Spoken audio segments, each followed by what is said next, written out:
On a cold March night in 1990, in the heart of Boston, two men dressed as police officers walked into an art museum.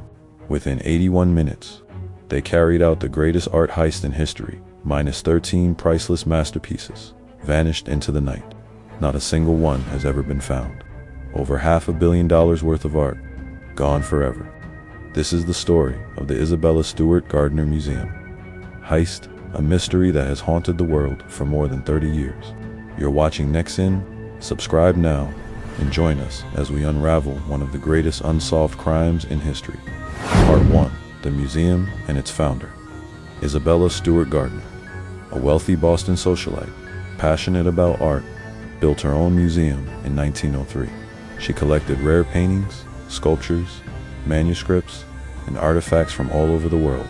Her museum was designed as a Venetian-style palace, intimate, beautiful, mysterious. She left behind one strict instruction in her will: nothing in the museum could ever be changed. That meant even if art was stolen, the museum legally couldn't replace it. And so today, empty frames still hang where masterpieces once were, silent reminders of that fateful night. Part 2. The night of the heist. Date: March 18, 1990, around 1:24 a.m. Boston was celebrating St. Patrick's Day. Streets were chaotic. Perfect cover. Two men dressed as police officers arrived at the museum. They told the guards there was a disturbance and demanded entry. Inside, they handcuffed the guards, tied them up in the basement, and covered their eyes and mouths. For the next 81 minutes, the thieves roamed the museum freely. They weren't rushed. They carefully removed 13 artworks, cutting canvases out of frames. Stolen pieces included Vermeer's The Concert, worth over $250 million alone; Rembrandt's The Storm on the Sea of Galilee; Rembrandt's Lady and Gentleman in Black; Degas sketches, Manet's Chez Tortoni, a bronze finial from a Napoleonic flag. Total value over $500 million. By 2:45 a.m., the thieves were gone. Part 3. The investigation.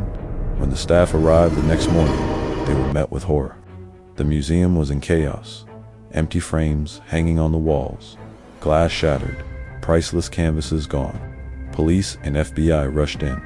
At first, investigators thought it might be a professional art theft. But the crime scene raised strange questions. Why did the thieves ignore extremely valuable works like Michelangelo drawings or Titian's The Rape of Europa? Why did they take a small bronze eagle, finial worth little compared to the paintings left behind? Why spend 81 minutes inside when most heists last only a few minutes? This was not an ordinary burglary. Suspects and theories. 1. Local mafia connection. The FBI suspected Boston's organized crime groups were behind the heist. Rumors linked the theft to the Irish mob, trying to gain leverage for reduced prison sentences. 2. Inside job. Many questioned how the thieves knew so much about the museum's weak security. Only a few guards were on duty that night. One of them had a suspicious history and strange behavior during the robbery, leading some to suspect inside involvement. 3. International black market.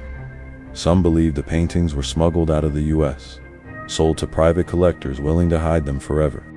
But experts argued these paintings were so famous they were unsolved. The FBI's hunt.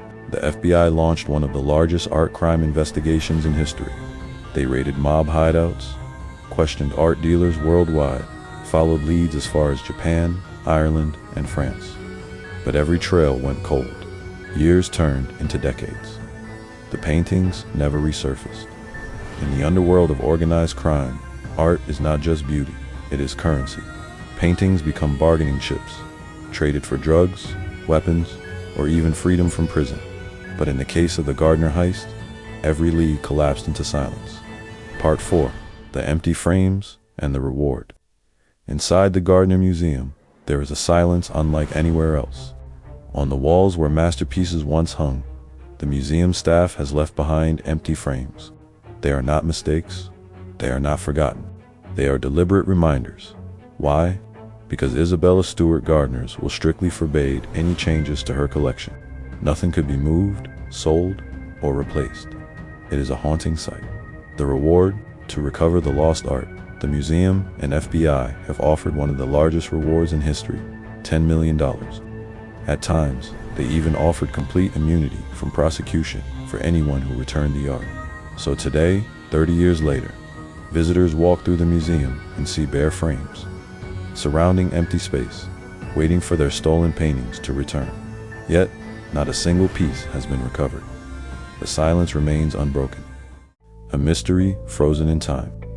Imagine a Rembrandt, a Vermeer, a Manet, some of the most valuable works ever created by human hands, hidden away in a basement, or rotting in some dark storage unit.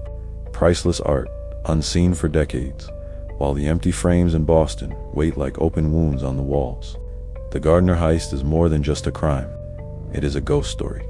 A story where the ghosts are not people, but masterpieces. Lost to time, locked away, waiting to be seen again. Part 5. Legacy Theories and Why It Still Matters. The Isabella Stewart Gardner Museum heist is not just an unsolved crime. It has become a legend. Over 30 years later, people still ask the same questions. Where are the paintings? Who really carried out the theft? And why, after decades of FBI pursuit, did none of the masterpieces ever resurface? Theory 1. Organized crime. The strongest lead ties the heist to Boston's underworld. In the 1990s, the FBI tracked connections between the robbery and Irish mobsters. Informants claimed the paintings were hidden in warehouses, passed around as bargaining chips. Yet, whenever investigators got close, the trail went cold. If true, the art may have been destroyed, hidden, or lost during gang wars. Theory 2. Hidden by collectors. Another theory suggests the paintings were stolen on commission.